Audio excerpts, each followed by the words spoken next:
Karibu sana katika channel ya Skills Learning Network Excellence Knowledge. Karibu sana uweze kupata ujuzi bora na maarifa sahihi. Leo tuko na mada inayosema the big challenge, how to solve this challenge. Challenge gani? Tuzidi kwa pamoja katika Skills Learning Network. Tunadili na wanafunzi na walimu. Walimu wataweza kuboresha kile ambacho walichonacho, lakini wanafunzi wataweza kupata kilicho bora kupitia kwa walimu wao baada ya kuwa wamefanya vizuri. Lakini pia kuna mambo mengi ambayo tunayatoa katika channel hii.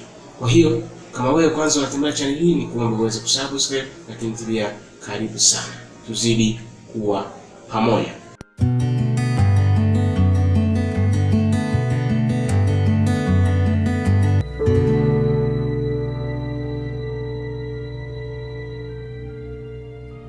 Leo sasa tuende katika mada ya leo, kwamba nataka nizungumzie kitu ambacho ni cha msingi sana katika masomo ya sayansi. Kuna physics practicals, kuna chemistry practicals, kuna biology practicals. Lakini wewe mwalimu, kuna wakati fulani unawapa wanafunzi maswali baada ya kuandaa experiment yako, unawapa maswali na vifaa wanafanya, lakini hatimaye solving zao hazipendezi.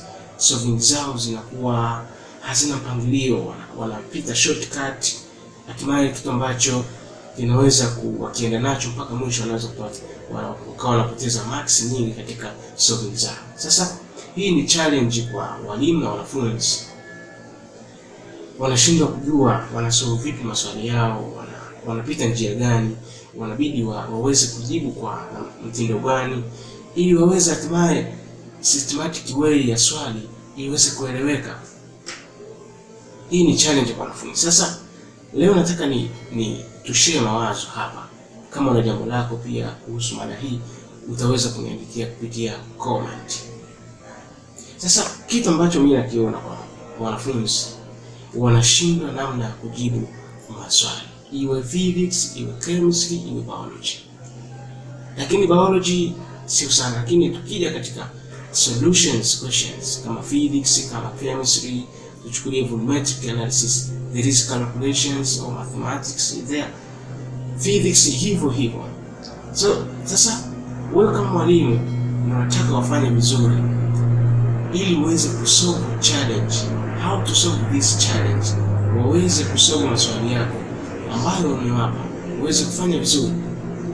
Kitu bora ambacho nakiona na mimi huwa nakiapply wanafunzi wangu tangu nianze huko mwaka 2016 mpaka leo, wanaweza kufanya kitu ambacho kinapendeza, kitu ambacho huwa nakifanya. Na wewe kama kikupendeza, uweze kukiapply wakati unaanza experiment yako.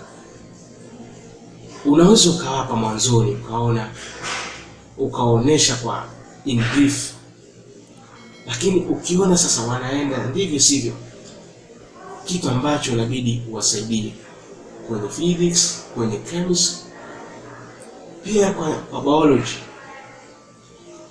Uweze chukua swali moja,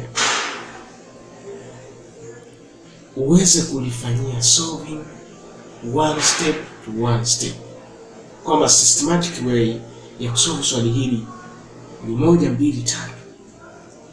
Either ni ubao unaonesha from the starting point up to the last question, systematic way.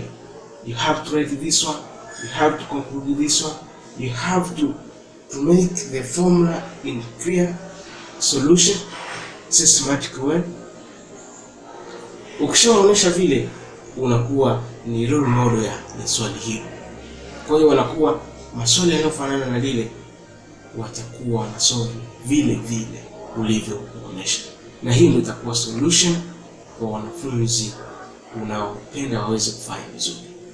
Kwa hiyo ukiintroduce practical mpya, onesha walata namna ya kusolve swali moja na wao watafuatisha.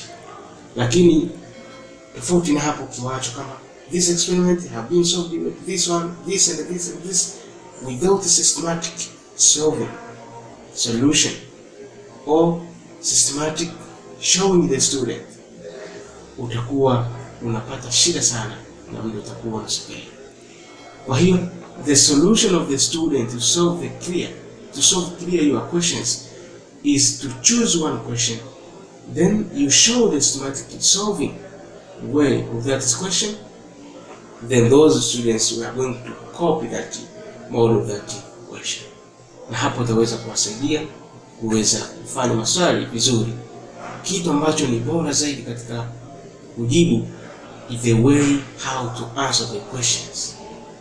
That is very important to the student all in the world, in Tanzania and other places. Nadhani hii ni mada ambayo nilitaka tuzungumze, tuweze kushare. Kwa hiyo kama una maoni mengine, tuandikie katika comment, lakini pia usisahau kusubscribe, usisahau kushare somo hili ili waweze kupata faida watu wengine. Kama wewe umepata, mpatie mwingine. Tunasema excellence name, teach more, learn more, teach more. Ukishapata unamfundisha mwingine pia, lakini pia uweze kupata maarifa bora. Bila shaka sijajitambulisha katika majina kwamba majina yanaitwa Mr. Maguru, expert in physics, chemistry, biology practicals. Karibu sana, tuzidi kuwa pamoja.